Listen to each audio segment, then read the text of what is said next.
मोहल्ले के नए साल की पार्टी में गांव और शहरी बहू का पहनावा। ये ब्राउन वाली जैकेट पहनूं या ब्लैक वाली? ये ब्लैक वाली ज्यादा अच्छी लग रही है, ये पहन लेती हूँ। और फिर इस पर ये गोल्डन इयररिंग्स भी अच्छे लगेंगे और साथ में ये व्हाइट कलर का मफलर भी। अब जल्दी से रेडी हो जाती हूँ।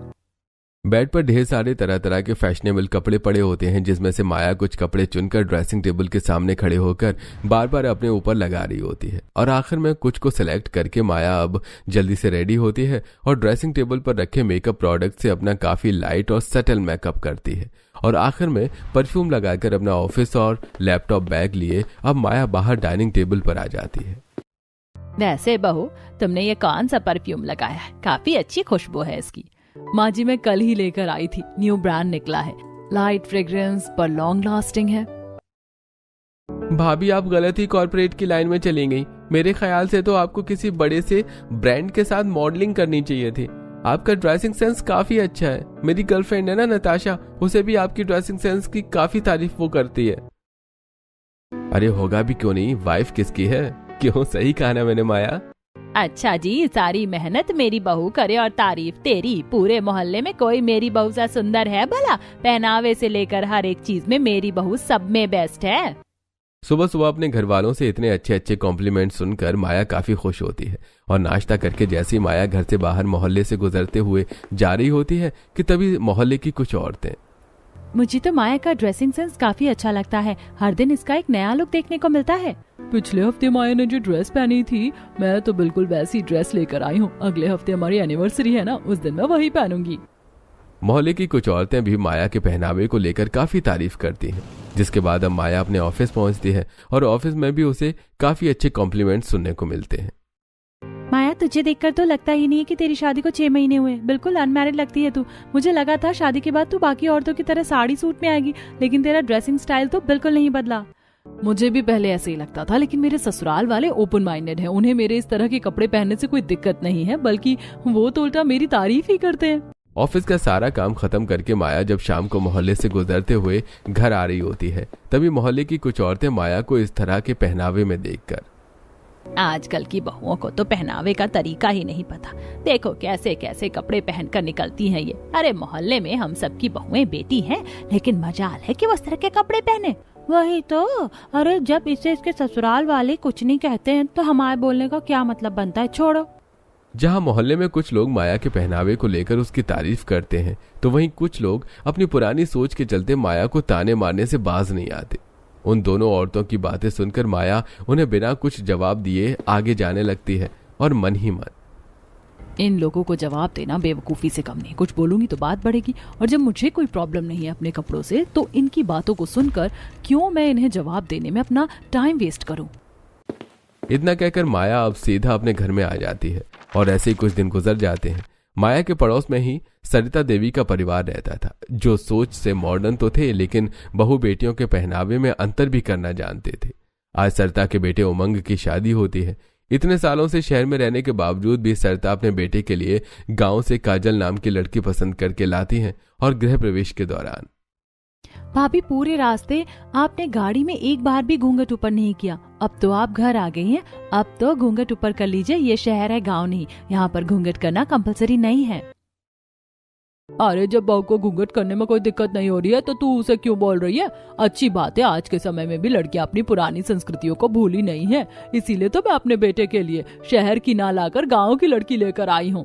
ये तुमने बिल्कुल सही किया सरिता बहन, वरना शहर की लड़कियों को तो कपड़े पहनने का ही तरीका नहीं है।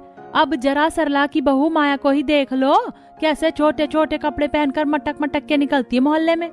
अरे हम किसी की बहू बेटियों को क्या कहें, उनके घर का मामला है, वो खुद जाने। किसी की बहू बेटियों को क्या कहें, उनके घर का मामला है, वो खुद जाने। गांव से शहर आकर भी सरिता की बहू काजल शादी के बाद ज्यादातर साड़ी में ही रहती और अपने ससुर के सामने घूंघट, और अगर ससुर न हो तो सिर पर पल्लू ले लेती।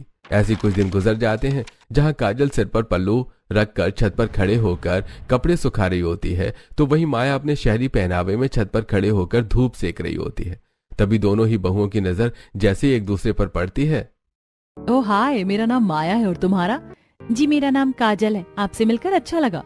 तुम्हारी शादी को तो अभी ठीक से महीना भर भी नहीं हुआ और तुम घर के काम भी करने लग गई। और तुम्हारी जॉब, शादी करने के बाद जॉब छोड़ दी क्या तुमने?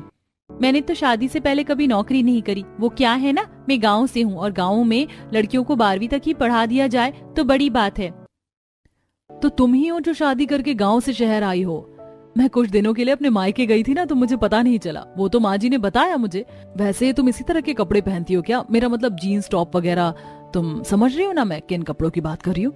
हाँ, लेकिन मैं इस तरह के कपड़े नहीं पहनती हूँ, मुझे बहुत अजीब लगता है। मैं तो अपनी साड़ी सूट में ही खुश हूँ।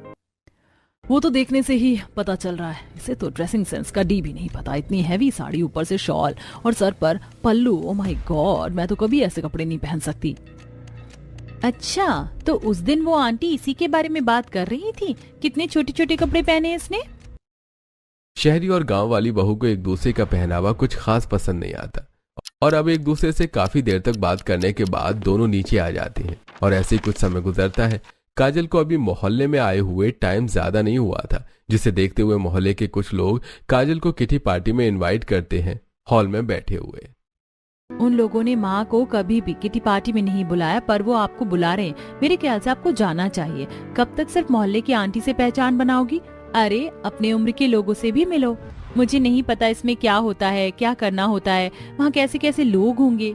भाभी, आप तो ऐसे डर रही हो जैसे यूपीएससी का एग्जाम देने के लिए जा रही हो। अरे कुछ नहीं होगा, आपकी उम्र की औरतें होंगी वहाँ पर।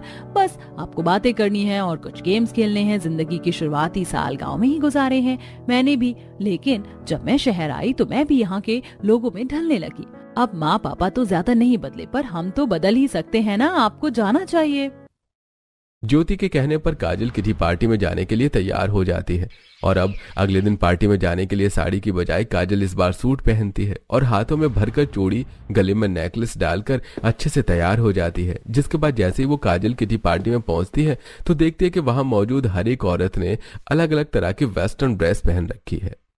मुझे तो लगता था कि उस माया का पहनावा ही इस मोहल्ले में सबसे अजीब है, लेकिन जरा इन लोगों को तो देखो, कैसे कैसे कपड़े पहने इन्होंने। लगता है तुम्हें ठीक से इन्फॉर्मेशन नहीं मिली। यहाँ किटी पार्टी हो रही है, कोई माता रानी का जगराता नहीं जो तुम यहाँ सूट पहन कर आ गई हो। आंचल की बात सुनकर पार्टी में मौजूद सभी औरतें काजल पर हंसने लगती हैं कि तभी वहां माया आती है जिसने एक सुंदर सा वन पीस पहना होता है। माया का ये लुक सभी को काफी पसंद आता है। तुमने तो आते ही किटी पार्टी में जान डाल दी। तुम्हें अच्छे से पता है कि कहाँ कौन से कपड़े पहनने चाहिए। तुम्हारा पहनावा तो हमेशा से ही बेस्ट होता है, और नहीं तो क्या, वरना कुछ लोगों को तो कपड़े पहनने का सेंस ही नहीं है। माया ने इनडायरेक्ट काजल को ताना दिया होता है, जिसे काजल समझ तो जाती है लेकिन वो कुछ नहीं कहती। ऐसे समय गुजरता रहता है और आज मोहल्ले में काफी बड़ा जागरण होने वाला होता है, जिसके चलते मोहल्ले के सभी परिवार को इसमें बुलाया जाता है। माँ जी ने भी एकदम से बताया कि जागरण में जाना है, और मेरे पास तो कोई सूट भी नहीं है और एक ही साड़ी रखी है, वो भी कितनी हैवी है। वो तो मैं पहन नहीं सकती। अब मैं क्या करूं? अरे हाँ, याद आया, मेरे पास वो टॉप है ना, उसे पहन लेती हूँ। माया के पास विदाउट शोल्डर एक लॉन्ग टॉप होता है, जिसकी बॉटम के लिए माया प्लाजो चुनती है और गले में एक चुन्नी डाल लेती है। तो वहीं दूसरी तरफ काजल जागरण के लिए एक सुंदर सी लाल कलर की साड़ी पहनती है और अच्छे से तैयार होती है, जिसे देखकर सरिता, बोलो भला कोई सुंदर है मेरी बहू जितना पूरे मोहल्ले में? चलो बहू, जल्दी से सर पर पल्लू ले लो, पल्लू के बिना तो तू अधूरी सी लगती है। जी माँ जी, बस वही ले रही थी। साड़ी पहने पल्लू ओढ़े काजल जैसे ही मोहल्ले में जागरण पंडाल में आती है तो वहां बैठी औरतें उसे देखती हैं। काजल, तुम तो बहुत सुंदर लग रही हो। ऐसा लग रहा है कि अभी अभी तुम्हारी नई नई शादी हुई है। कितनी प्यारी लग रही हो तुम। कलावती, ममता, कई सारी बूढ़ी औरतें काजल की तारीफ कर रही होती हैं कि तभी जागरण में जब माया अपने उस फैशनेबल कपड़ों के साथ आती है तो सभी बूढ़ी औरतों का मुंह बन जाता है। हाँ हाँ, देखो इस सरला की बहू को तो कपड़े पहनने का ढंग ही नहीं। फैशन शो में आई है या माता रानी के दरबार में? माया बहू, ये तुमने कैसे कपड़े पहने हैं? अगर कुछ ट्रेडिशनल नहीं था तो मुझसे कह देती। क्या फायदा बहू के कान में खुसर पुसर करने का? तुमने ही अपनी बहू को काफी छूट दे रखी है। छोड़िए ना माँ जी, किसी का होता है कि उन्हें पता ही नहीं होता कि किस जगह उन्हें कैसे कपड़े पहनने चाहिए। चलिए अब हम सब जागरण शुरू करते हैं। इस बार काजल माया को ताना मारने से पीछे नहीं हटती। तो वहीं आज अपनी सास से भी अपने कपड़ों को लेकर बातें सुन माया को बिल्कुल अच्छा नहीं लगता और ऐसे कुछ दिन गुजर जाते हैं। रोज के अपने मॉडर्न पहनावे में ही माया जब ऑफिस के लिए जा रही होती है कि तभी मोहल्ले के कुछ लड़कियां, भाभी, हम आपको काफी टाइम से देख रहे हैं। आप वो बड़ी वाली कंपनी में काम करती हैं ना। हमारी अभी अभी स्टडी कंप्लीट हुई है, हमें भी जॉब करनी है, लेकिन हर जगह एक्सपीरियंस की डिमांड हो रही है। आज के टाइम में हर कंपनी को एक्सपीरियंस वाला पर्सन ही चाहिए, पर मेरी कंपनी में अभी कुछ नए फ्रेशर्स को हायर किया जा रहा है। मैं एक बार जाकर एचआर से बात करती हूँ, अगर वैकेंसी होगी तो मैं तुम्हें बता दूंगी, तुम जाकर इंटरव्यू दे देना और बाकी सब तुम्हारे इंटरव्यू पर ही डिपेंड करता है। पूनम, मैंने कहा था ना कि भाभी हमारी हेल्प जरूर करेंगी। थैंक यू दीदी, आप हमें शाम में बता दीजिएगा। कोमल पूनम माया से बात कर ही रही होती हैं कि तभी अपनी दोनों बेटियों को माया से बात करता देखकर उसकी माँ अमरावती जल्दी से उनके पास आती है और गुस्से से, तुम दोनों यहाँ क्या कर रही हो और इससे क्या बात कर रही थी तुम दोनों? माँ, भाभी से हम जॉब से रिलेटेड बात कर रहे थे। उनकी कंपनी में अभी हायरिंग चालू है ना, तो हम सोच रहे हैं कि हम जाकर इंटरव्यू दे दें। कोई जरूरत नहीं है ऐसी कंपनी में जाने की। पता चला महीनों में ये तुम्हें बिल्कुल भी अपने जैसा बना दे। तुम्हारे बाप से लड़ लड़कर मैंने इतनी मुश्किल से तुम दोनों को पढ़ाया, अब मेरे में और हिम्मत नहीं है उनसे लड़ने की। जाकर कहीं और नौकरी करो और इससे तो दूर ही रहो। माया के पहनावे की वजह से अमरावती उसे काफी कुछ सुना देती है। तो वहीं आंगन में झाड़ू लगा रही काजल जब अमरावती की सारी बातें सुनती है तो उसे भी अच्छा नहीं लगता। किसी के पहनावे को लेकर उसके बारे में इतना सब कुछ बोलना ये ठीक बात थोड़ी ना है। यहाँ के लोग भी ना। माया के पहनावे की वजह से काजल उसे थोड़ा नापसंद करती थी, लेकिन आज अमरावती के मुंह से इस हद तक कही हुई बातें सुनकर काजल को भी माया के लिए बिल्कुल अच्छा नहीं लगता। तो वहीं माया जब इस बारे में अपने पति राजीव से कमरे में बैठकर बात करती है तो, तुम तो मोहल्ले के लोगों की सोच जानती हो ना कैसी है। मैं तो इनकी बातों को सुनता ही नहीं हूँ। अब मोहल्ला है, 4 लोग हैं, 4 लोग तो होंगे ही और 4 लोगों की बातें भी अलग होंगी। तुम ध्यान मत दो। राजीव की बात सुनकर माया को थोड़ी सही लगता है, लेकिन कहीं ना कहीं उसके दिमाग में भी अब मोहल्ले वालों की बातें चलने लगी थी और अब ऐसे ही कुछ दिन गुजर जाते हैं। यार, एनुअल फंक्शन में क्या पहनूं कुछ समझ नहीं आ रहा है। ज्योति, सुबह से फोन में ही लगी हुई हो, कुछ काम कर रही हो क्या? वो कॉलेज में मेरा एनुअल फंक्शन है ना, उसी के लिए एक अच्छी सी ड्रेस देख रही थी। ये देखो, आपको कौन सी ड्रेस अच्छी लग रही है इनमें से? कोई भी अच्छी नहीं लग रही। एक काम क्यों नहीं करती, तुम पटियाला सूट सलवार पहनो, तुम पर बहुत अच्छा भी लगेगा। भाभी, मैं किसी पूजा में नहीं जा रही हूँ, कॉलेज का एनुअल फंक्शन है। आपसे तो मैंने गलत ही पूछ लिया। शादी को इतना टाइम हो गया है, लेकिन अभी तक आपकी सोच वही गाँव वाली है। इतना कहकर ज्योति चली जाती है। तो वहीं ज्योति की ऐसी बातें सुनकर काजल को बिल्कुल भी अच्छा नहीं लगता। ऐसे अब कुछ दिन और गुजरते हैं। काफी देर से उमंग बालकनी में खड़ा होता है, जिसे देखकर जब काजल बालकनी पर आती है तो काजल देखती है कि उमंग अपनी बालकनी पर खड़ी माया को ही देख रहा है। ये देखकर काजल, माया को क्यों देख रहे हैं? कहीं आप उसे पसंद तो नहीं करते ना? मैं उसे पसंद नहीं करता, मैं तो बस उसके कपड़ों को देख रहा था। वो कितने स्टाइलिश कपड़े पहनती है ना। पता है, मैं तो स्टार्टिंग से ही ऐसी वाइफ चाहता था, लेकिन माँ ने तुम्हें मेरे लिए चुना। पर मैं बहुत लकी हूँ जो तुम मेरी जिंदगी में आई।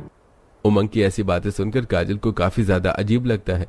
तो वहीं अगले दिन बर्तन धोते धोते काजल, कुछ भी हो, लेकिन माया अपने कपड़ों में सुंदर तो बहुत लगती है। अब बूढ़े लोगों का क्या है, वो तो अपने जमाने की ही सही समझते हैं, लेकिन रहना तो हमें आज के इस नए जमाने में है ना। अब कपड़े तो मैं माया जैसे पहन नहीं सकती, लेकिन कुछ और तो कर ही सकती हूँ। माया हमेशा हाई हील ही पहना करती थी, जिसे देखकर अब काजल भी मार्केट से अपने लिए हाई हील्स लेकर आती है। उन हील्स को पहनकर लड़खड़ाते हुए काजल जैसे ही मोहल्ले में आती है तो एकदम से लड़खड़ाकर नीचे गिर जाती है, जिसे देखकर मोहल्ले की कुछ औरतें काजल पर हंसने लगती हैं। देखो देखो, हमारे मोहल्ले में कौन आया है, मॉडल काइली जेनर। लेकिन ये कैसी मॉडल है जो आते ही गिर गई। सभी काजल पर हंसी रहे होते हैं कि तभी वहां माया आती है और काजल को उठाने में मदद करती है। तुम्हें ज्यादा लगी तो नहीं ना? तुम तो इस तरह के सैंडल पहनती नहीं हो, फिर आज क्यों? वो बस तुम्हें देखकर मन हुआ कि एक बार मैं भी इन्हें पहनूं। कपड़े तो मैं ऐसे पहन नहीं सकती, लेकिन जूते चप्पल में क्या ही रखा था, मैं तो इसे भी नहीं पहन सकती। मैं इसमें कंफर्टेबल हूँ, इसीलिए मैं पहनती हूँ, ना कि किसी को दिखाने के लिए। अरे वो बात तो ठीक है, लेकिन अब हम क्या करें? मोहल्ले में जहाँ कुछ लोग मुझे पसंद करते हैं तो वहाँ कई लोग मेरा मजाक उड़ाते हैं। तुम्हारे साथ भी कुछ ऐसा ही है। हमारे पहनावे को लेकर हमें काफी बातें सुनने को मिलती ही हैं। काजल की बात काफी हद तक सही थी। तो वहीं उस दिन के बाद से काजल और माया एक दूसरे को ताने देने के बजाय धीरे धीरे माया काजल एक दूसरे की काफी अच्छी दोस्त बन जाती है। ऐसी समय गुजरता है। नए साल को आने में सिर्फ कुछ दिन बाकी रह गए थे, जिसके चलते आज मोहल्ले के कई सारे परिवार पार्क में इकट्ठा होते हैं। हम लोगों ने सोचा कि इस बार नए साल की पार्टी हम सब एक साथ मोहल्ले में मनाएंगे। हम पूरे मोहल्ले को शुरुआत से लेकर आखिर तक सजाएंगे। खाने पीने का इंतजाम भी हम सब मिलकर करेंगे और कुछ गेम्स वगैरह भी रखेंगे, तो पार्टी का असली मजा आएगा। गेम्स तो बच्चे खेलते हैं, मैं सोच रही हूँ क्यों ना हम रैंप वॉक रखें जिसमें मोहल्ले की सभी बहुएं पार्टिसिपेट करेंगी और जिसकी भी सबसे अच्छी ड्रेस और वॉक होगी वही इस कंपटीशन को भी जीतेगा और न्यू ईयर का केक भी वही कट करेगा। ये हुआ ना कुछ अमेजिंग। चलो हम सब मिलकर तैयारी करते हैं, मुझे तो रैंप वॉक के लिए एक अच्छी सी ड्रेस भी लेनी है। नया साल आने में अब सिर्फ कुछ दिन रह गए थे, जिसके चलते अब मोहल्ले में चारों तरफ नए साल के सजावट की तैयारी शुरू हो जाती है। तो वहीं पार्क में बैठी ज्योति, काजल और माया कपड़ों को लेकर बात कर रही होती हैं। मुझे तो कुछ समझ ही नहीं आ रहा कि मैं रैंप वॉक के लिए क्या पहनूं। अगर मैंने अपनी कोई वेस्टर्न ड्रेस पहनी फिर से मोहल्ले की सभी औरतें ताना देने लगेंगी और मैं नहीं चाहती कि नए साल पर मेरी किसी से बहस हो। मेरे पास तो साड़ी सूट के अलावा कुछ है ही नहीं। मैं ज्यादा पढ़ी लिखी तो नहीं हूँ, लेकिन इतना तो मुझे भी पता है कि इन चीजों में साड़ी सूट अच्छी नहीं लगती। मुझे कमाल का आइडिया है, क्यों ना इस बार अपने कपड़ों को एक दूसरे से स्विच कर लें आप दोनों। माया भाभी काजल भाभी की तरह कपड़े पहनेंगे और काजल भाभी माया भाभी की तरह। मैंने कभी इस तरह के कपड़े नहीं पहने हैं और फिर लोग क्या कहेंगे, और घर वाले। भाभी लोगों का तो काम है कहना, वो कभी शांत नहीं होंगे, लेकिन इससे आप दोनों को एक नया लुक मिलेगा और क्या पता इस न्यू लुक से आप लोगों की बोलती बंद करवा दो। काजल ज्योति बिल्कुल ठीक कह रही है, हमें इस बार इसे ट्राई करना चाहिए। अगले दिन ही ये तीनों पास के मॉल से ही सबसे पहले शॉपिंग करने के लिए जाती हैं। काजल, ये लहंगा कैसा दिख रहा है? इसका तो कलर भी काफी हल्का सा है। ये तो बिल्कुल शादी वगैरह के लिए सही है, ना कि रैंप वॉक के लिए। मेरे ख्याल से तुम्हें ये ड्रेस लेनी चाहिए। ये देखो कितनी अच्छी लग रही है। ये तो बिल्कुल इंडो वेस्टर्न हो गया है। मैं तो ऐसी ही ड्रेस ढूंढ रही थी। थैंक यू सो मच, ये तो मुझ पर काफी अच्छी लगेगी। माया के बाद अब माया और ज्योति दोनों काजल के लिए अलग अलग तरह की ड्रेस पसंद करती हैं। नहीं नहीं, ये तो कुछ ज्यादा ही वैसी ड्रेस हो जाएगी। माँ जी और पापा जी भी रहेंगे, वो लोग क्या कहेंगे? काजल, इतनी भी बोल्ड ड्रेस नहीं है, ये सही लगेगी, तुम एक बार ट्राई तो करो। हाँ भाभी, मुझे तो ये ड्रेस काफी अच्छी लग रही है, प्लीज एक बार ट्राई करो ना। ज्योति और माया के कहने पर काजल उस ड्रेस को ट्राई करती है जिसे पहनकर वो काफी अच्छी लग रही होती है। और अब शॉपिंग के बाद वो तीनों घर आ जाती हैं, जहां माया काजल को रैंप वॉक करना सिखाती है। काजल बुक को बैलेंस करते हुए हील्स पहने आगे बढ़ती है और एकदम से लड़खड़ाते हुए नीचे गिर जाती है। तीसरी बार है जो मैं गिरी हूँ। हील्स पहनना जरूरी है क्या? मैं चप्पल ही पहन लूंगी ना। जिस तरह की तुम्हारी ड्रेस है उसके नीचे चप्पल बिल्कुल भी अच्छी नहीं लगेगी। चलो अब चुपचाप से खड़ी हो और कोशिश करो, ऐसे हार नहीं मानते। माया के कहने पर काजल अब दोबारा से उठती है और कई बार हील्स पहनकर चलने की कोशिश करती है, धीरे धीरे, जिससे अब काजल ठीक तरीके से वॉक करना सीख जाती है। और अब ऐसे कुछ दिन गुजरते हैं और आज आखिरकार 31 दिसंबर का दिन होता है। पूरे मोहल्ले में नए साल की तैयारी लगभग हो चुकी थी। साथ ही साथ मोहल्ले के लोगों के लिए खाने पीने की कई तरह की चीजें भी मौजूद होती हैं। बच्चे तरह तरह के गेम्स खेल रहे होते हैं और अब सभी लोग नए साल की पार्टी के लिए तैयार होकर धीरे धीरे अपने घरों से बाहर निकलना शुरू करते हैं। काजल, तुम्हारी ड्रेस तो काफी अच्छी लग रही है। पता है, मैंने भी ऐसे ही एक ड्रेस मॉल में देखी हुई थी। अच्छा हुआ मैंने नहीं ली। मेरी तो ड्रेस मेरे पति लेकर आए थे। मेरे लिए अच्छी है ना? तुम्हारा भी ये नया लुक काफी अच्छा लग रहा है। मुझसे तो वेट ही नहीं हो रहा, जल्दी से सभी लोग आए और हम रैंप वॉक करना शुरू करें। धीरे धीरे करके सभी लोग तैयार होकर बाहर निकल रहे थे। तो वहीं एक कमरे में माया और काजल तैयार होने में लगी होती हैं। अपने साथ साथ माया काजल का भी काफी अच्छा मेकअप करती है। मुझे नहीं पता था कि मेकअप के बाद मैं इतनी सुंदर लगूंगी। मुझे तो इतना मेकअप भी नहीं करना आता, पर मुझे आता है और धीरे धीरे मैं तुम्हें भी सिखा दूंगी। चलो, मेकअप तो कंप्लीट हुआ और बाल भी हमारे सेट हैं। अब जल्दी से ड्रेस पहन लेते हैं। शहरी और गांव वाली बहुएं अब अपनी अपनी लाई हुई ड्रेस पहनकर तैयार होने लगती हैं। तो वहीं बाहर बस रैंप वॉक शुरू ही होने वाली थी। पता नहीं मेरी बहू कहाँ रह गई है। साड़ी सूट पहनने में इतना समय थोड़ी ना लगता है। अब तक मेरी बहू ने भी काफी समय लगा दिया, पता नहीं क्या कर रही हैं। दोनों सास अपनी बहू के आने का बेसब्री से इंतजार कर रही होती हैं। तो वहीं इधर मोहल्ले में अब सभी बहुएं अपनी अपनी बारी आने पर रैंप वॉक करना शुरू कर देती हैं। मोहल्ले में चारों तरफ ताली, शोर और सीटियों की आवाज आ रही थी कि तभी अचानक सारे मोहल्ले की लाइट चली जाती है। ये क्या? ये अचानक मोहल्ले की लाइट क्यों चली गई? अरे नए साल पर ही पनौती होनी थी क्या? लाइट जाने की वजह से सभी लोग काफी ज्यादा परेशान हो जाते हैं कि तभी अचानक मोहल्ले के बीचों बीच लगी स्पॉट लाइट ऑन होती है, जिसके नीचे कोई और नहीं बल्कि दोनों शहरी और गांव वाली बहुएं होती हैं। अपनी अपनी बहुओं को इस तरह के नए अंदाज में देखकर उनके ससुराल वाले काफी ज्यादा हैरान होते हैं। तो वहीं मोहल्ले वालों को भी अपनी आंखों पर यकीन नहीं होता। माया देखो, सभी लोग हमें कैसे हैरानी भरे चेहरे से देख रहे हैं। मुझे तो काफी अजीब लग रहा है। और मुझे काफी खुशी हो रही है। चलो अब इन्हें हम अपना जलवा दिखाते हैं। स्पीकर्स में गाने बजने लगते हैं और अब दोनों ही अपनी ड्रेस लहराते हुए आगे बढ़ती हैं। जहां माया सभी को रैंप वॉक करते हुए फ्लाइंग किस दे रही होती है तो वहीं काजल सभी को हाई कर रही होती है। ये देखकर अरे वाह भाभी, कमाल कर दिया आपने। ऐसा लग रहा है कि रियल की मॉडल मॉडलिंग कर रही हैं। अरे ये सब सच है या कोई सपना? माया को तो फिर भी समझ में आता है, लेकिन एक काजल, इसके कपड़ों को क्या हो गया? 1 से 2 चक्कर लगाकर माया और काजल जाकर अपनी पोजीशन पर खड़ी हो जाती हैं और इसी के साथ सारी लाइट्स ऑन होती है। वाओ, क्या अमेजिंग रैंप वॉक थी आप लोगों की, और साथ ही साथ आपकी ड्रेस फैबुलस। मेरे अकॉर्डिंग तो इस रैंप वॉक के विनर आप दोनों को ही होना चाहिए।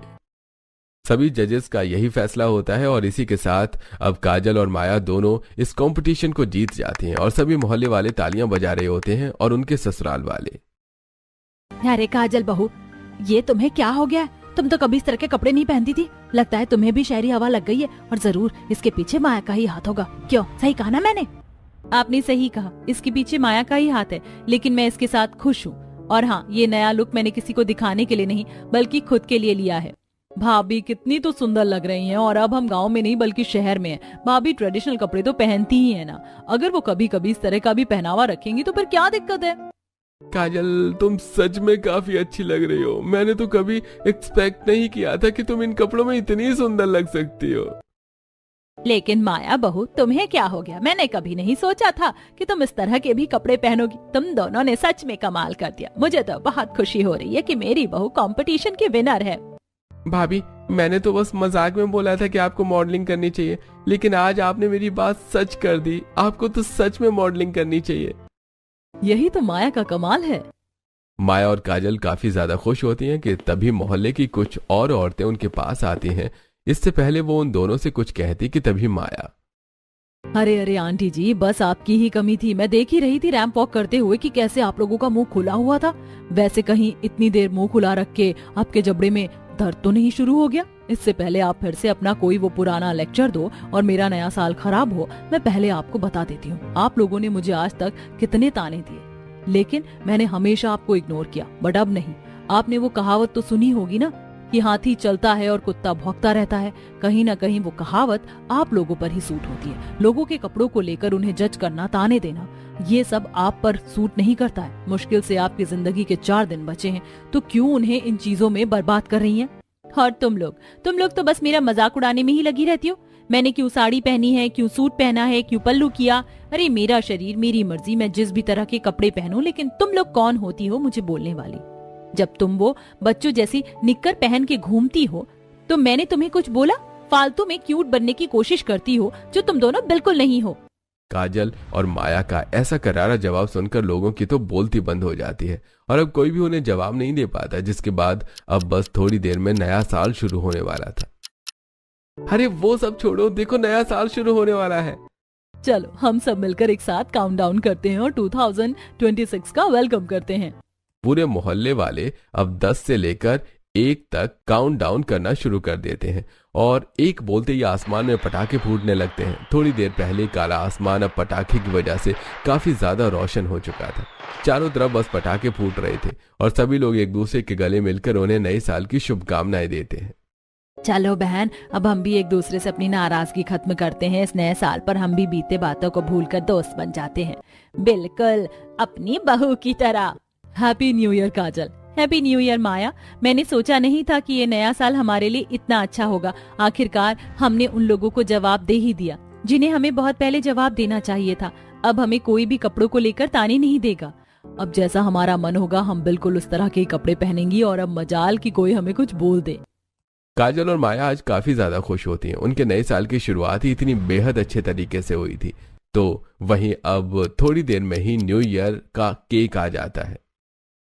अरे अरे सब साइड हटो, देखो न्यू ईयर का केक आ गया है और अब इस केक को रैंप वॉक की हमारी 2 विनर काजल और माया जी कट करेंगी। एक साथ नए साल का केक कट करते हैं और एक दूसरे का मुंह मीठा करते हैं। काजल और माया एक दूसरे का हाथ पकड़कर नए साल का केक कट करते हैं और सबसे पहले एक दूसरे का मुंह मीठा करके अपने ससुराल वालों का मुंह मीठा कराती हैं। और अब उस दिन के बाद से कोई भी दोनों बहुओं को मोहल्ले में उनके कपड़ों को लेकर कुछ नहीं कहता और अब इसी तरह अपने पहनावे के साथ माया काजल एक साथ हंसी खुशी उसी मोहल्ले में रहती हैं।